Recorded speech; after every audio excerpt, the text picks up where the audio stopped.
Okey, kawan-kawan, ramai yang menghubungi saya, yang tanya saya kalau kita jatuh, kalau seorang manusia jatuh dalam longkang macam ni, apa kesan dia? Mati ke ataupun cedera saja? Okey, baiklah ya kawan-kawan, saya akan jelaskan. Tengok pada dia punya dalam je ni, dia punya bawah ni simen tau.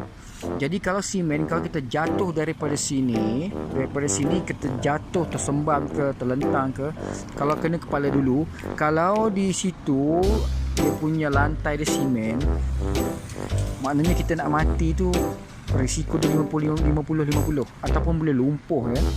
Patah tengkok boleh mati. Tetapi kalau di bawah ni tanah lembut, maknanya kita tak matilah. Mungkin sakit sikit sajalah kalau kita terjatuh dari sini.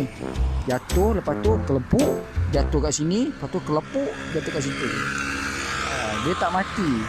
Dia cuma sakit saja ya kalau tanah tu lembut.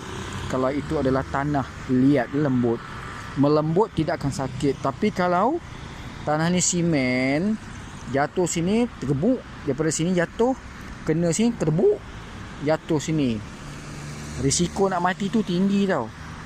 Sebab dia akan patah tengkuk. Okey, terima kasih. Dan saya sudah jawab ya. Soalan ini saya sudah jawab, persoalan yang amat rumit ini. Terima kasih kawan-kawan. Sila langgan channel saya, Gusi Karat.